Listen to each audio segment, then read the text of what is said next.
Thomas Edison by Ava Devane and Cadence Kelber. Our documentary project delves into the life of Thomas Edison and examines his profound impact on modern technology. Through meticulous research and analysis, we will argue that Edison stands as the most prolific inventor in history, leaving an indelible mark on the world through his leadership, ingenuity, and revolutionary inventions.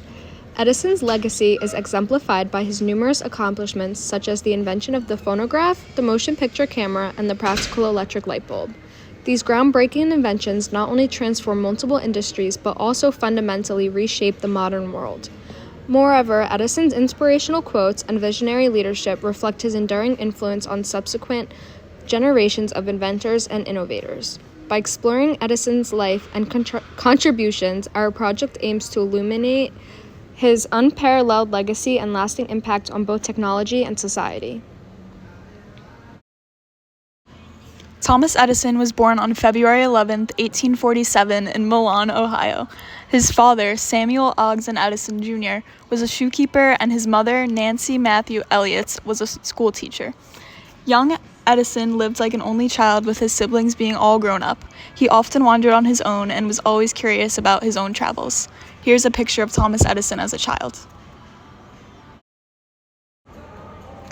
This image shows young Thomas Edison. At age 7, Edison moved with his family to Port Huron, Michigan, due to their current town's economy and Edison's father's business struggling. Growing up, Edison didn't like school. He was bored by it and ended up being homeschooled. At age 12, Edison started his own little business. He would sell newspapers, sandwiches, and candy at the local train station. Eventually, he recruited other kids to start working with him. This image is of Edison's telegraph. Edison constructed his first homemade telegraph set when he was 11. With his chemicals, he made his own batteries too. Through the woods between two houses, he built a telegraph line out of stovepipe wire. To keep the wire off of the ground, he laid the line across bottles pegged onto the trees. He claimed it works fine. This image is of the Grand Trunk Railroad. When Edison was 12, he loved the excitement of the Grand Trunk Railroad, its steam locomotive, and the handsome carriages it controlled. The railroad also used telegraph sets at each train station. Edison was one of the first to apply for a job of the newsboy for the train. After he was selected, he came to his mother with the good news. She became concerned about her son's safety and education. Edison convinced her he would be careful and use the money he earned to help the family, as well as buy books and science supplies to continue his education. She decided to show her faith in him and give her approval. Edison says, "My mother was the making of me. She was so true, so sure of me, and I felt that I had someone to live for, someone I must not disappoint." This picture is of the Smiths Creek station. At age 15, Edison's luck changed one day when the train went over a section of track. Before he could catch it, a water-filled bottle containing a stick of phosphorus slipped from his storage shelf. Exposure to air caused the chemical to burst into flame as it crashed on the wooden floor. At Smiths Creek Station, the next stop, the conductor threw Edison and his entire lab off the train. He was soon given his job on the train back if he promised to keep his chemicals at home. The Mount Clemens station had a special significance to Edison. On a morning run, Edison stood on the platform at the station with his newspapers. The station agent was in the telegraph office, and the other passengers were occupied. Nobody saw the 3-year-old son of the station agent playing in the gravel right in the path of a moving freight car. Edison saw the boy, raced to the track, grabbed the child, and carried him to a safe spot. Others around saw the rescue and began to cheer. The station agent was called out of his office and gave Edison his thanks. Giving thanks, the father, Jim Mackenzie, offered to teach Edison everything he knew about the telegraph, as well as the special railroad sending codes. Edison eagerly accepted the offer. He trained on the telegraph for several weeks and found employment as a telegrapher that winter. This led to a special friendship between Edison and Mackenzie. Mackenzie even visited Edison frequently in his future lab. From the ages of 16 to 20, Edison traveled across the central and southern United States as a telegrapher. He continued to buy electrical supplies for his experiments and read books in the town libraries. He designed electrical gadgets for making telegraph work easier, as well as electric shock plates for catching cockroaches and rats. Edison frequently got fired for spending time on his gadgets instead of his duties. He then would travel to the next county or state and start a new job. Edison would enter the station office, show off his lightning speed at the telegraph, and often get hired immediately. Luckily for Edison, there were always new opportunities in the expanding telegraph business. Edison immediately tried to complete a telegraph set that would send messages in two directions at the same time. He had arrived in Boston in the spring of 1868 to work as a telegrapher for Western Union, which is shown in the picture above. Edison announced his invention efforts in a June Telegraph Journal. He continued to test his double transmitter for the telegraph while also creating a new invention. By October, Edison was ready to bring the electric vote recorder to Washington. This image is of Thomas Edison's voting machine. Edison's first patent was for the voting machine, but his previous inventions included a municipal fire alarm system, a prototype of the modern fax machine, and an improvement in the method and equipment for printing our ticker tape. When creating the electric vote recorder, Edison said he was struck with the enormous waste of time in Congress and in state legislatures by the taking of votes on any motion.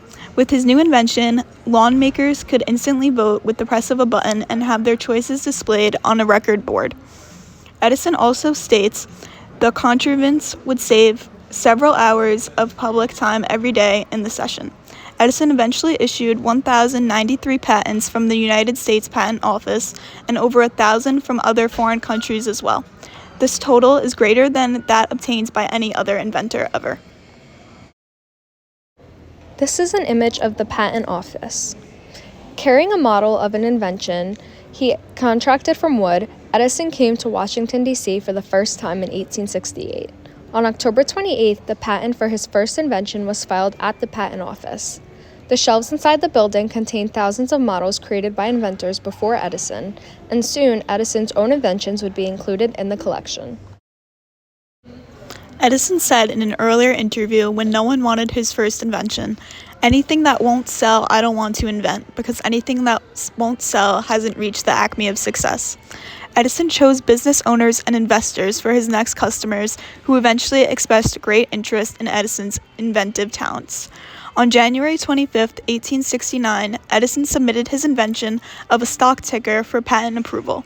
This invention would enable owners and investors to see the value of their shares in a business printed on a strip of paper.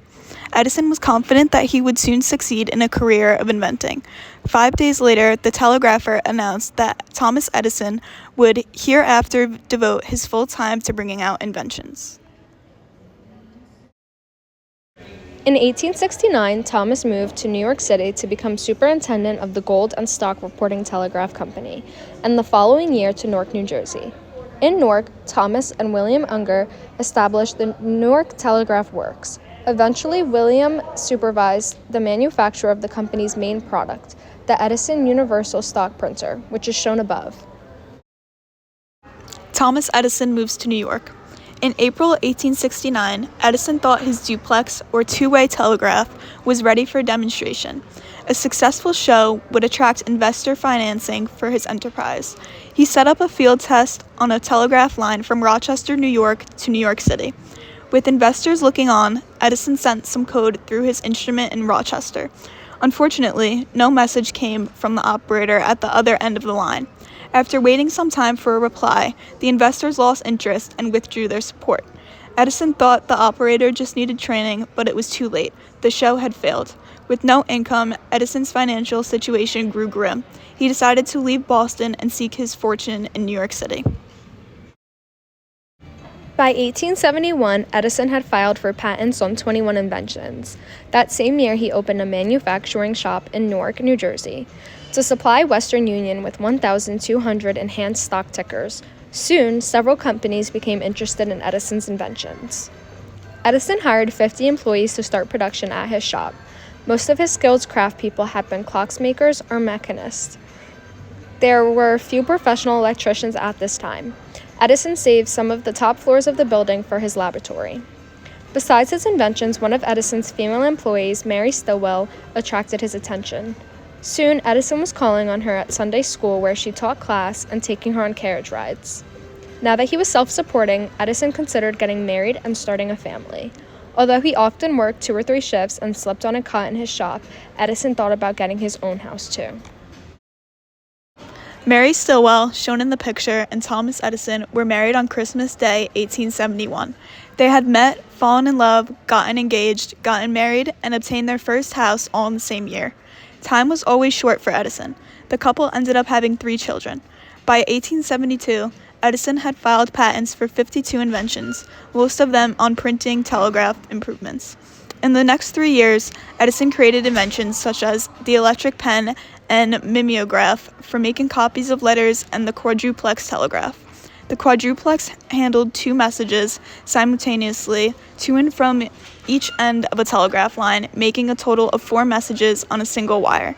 In 1875, Edison started working on a harmonic telegraph that would send multiple sound tones to allow for even more messages.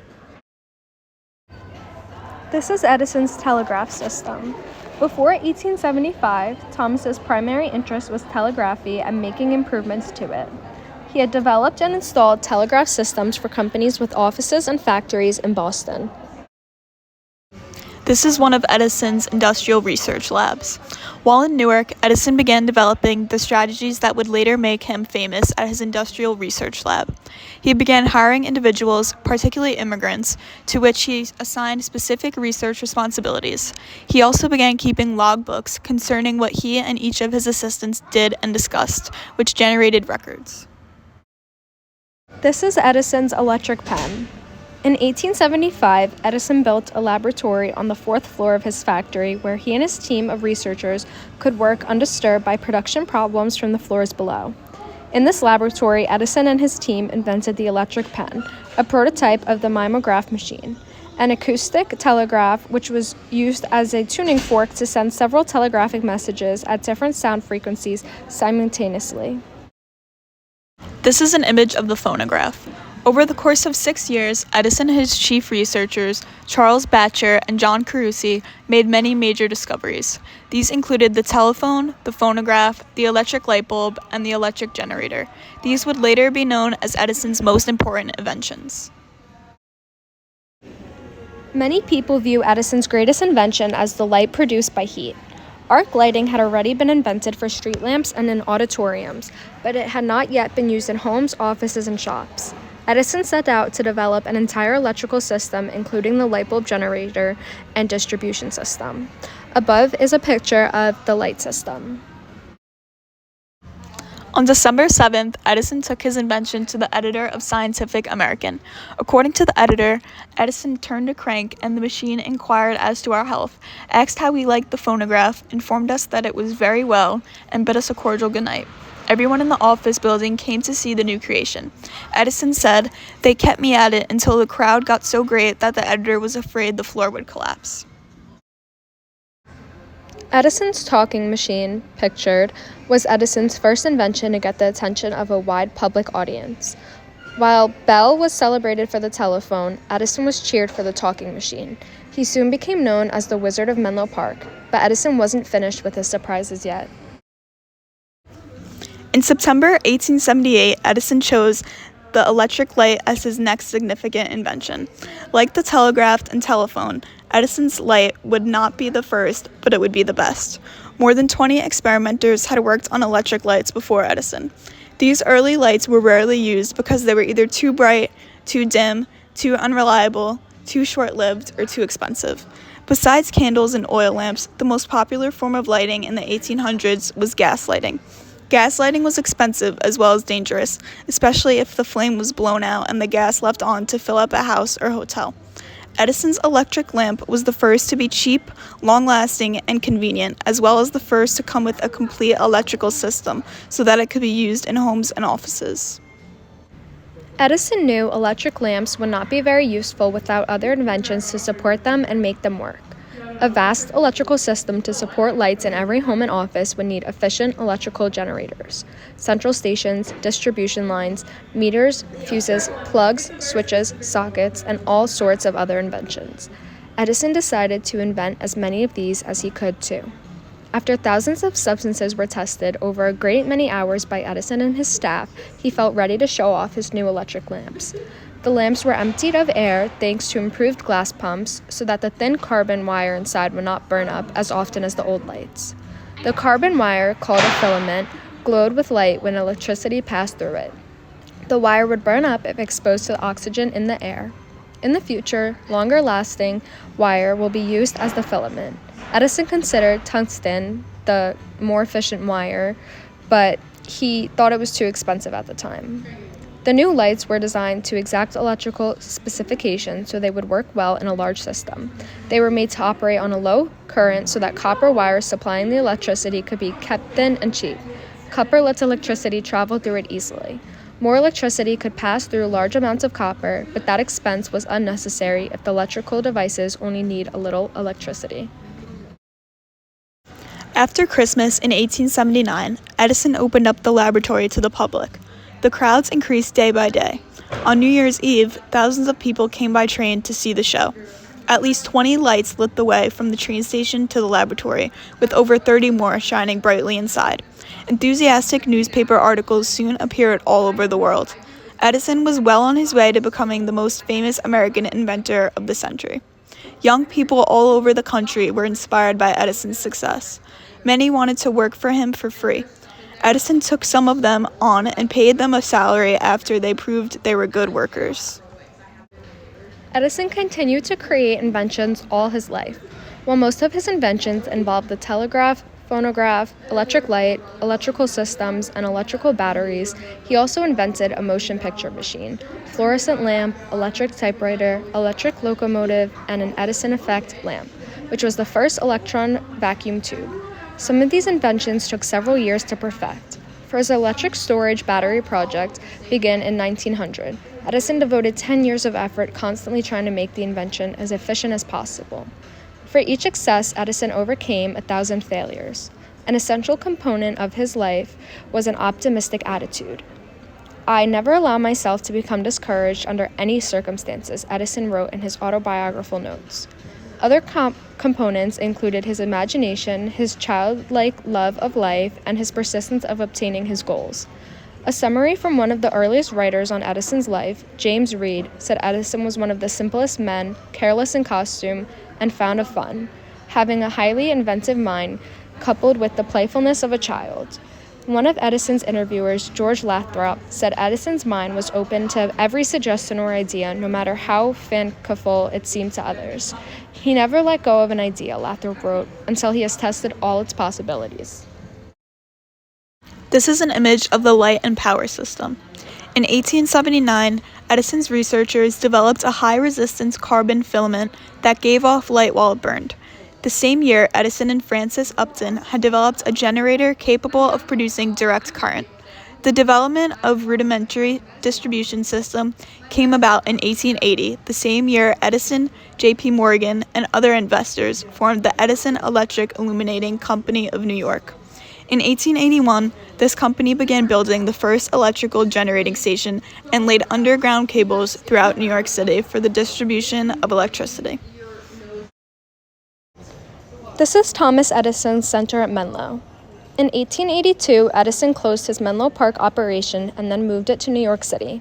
Assisted by Samuel Insull, he began establishing companies to build central power stations across America, as well as to manufacture light bulbs, generators, and other items needed to provide business and residential customers with electric light. This is Edison's manufacturing company. By 1886, the majority of Edison's manufacturing operations had been moved to Schenectady, New York.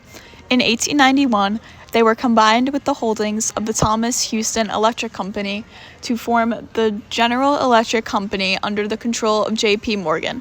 Shortly after, Edison began selling his stock in the company and began focusing on other interests. Edison finished building a brand new 5-story laboratory in West Orange, New Jersey in 1887. In addition, he constructed a new house close by for his new spouse, Mina Miller, with whom he had 3 children after his first wife, Mary Edison, passed away in 1882. 3 very diverse concepts dominated most of the effort in the new laboratory: motion images, mining, and storage batteries. This is an image of the kinetoscope. By 1894, he and his associates had created the kinetoscope, which allowed a single observer to examine images on a roll of film as they went through a peephole, and the kinetograph, which was essentially the first motion picture camera. Edison created a process in the 1890s to extract iron from low-grade magnetic ore that was mined in the Musconetong Mountains in New Jersey. Up to the year of his death, Edison worked a full day's worth of labor at his laboratory. His sons took care of his motion picture equipment, phonograph, and battery manufacturer, while he spent his final years creating new chemical compounds on a synthetic rubber alternative. On October 18, 1931, he died in his West Orange, New Jersey home.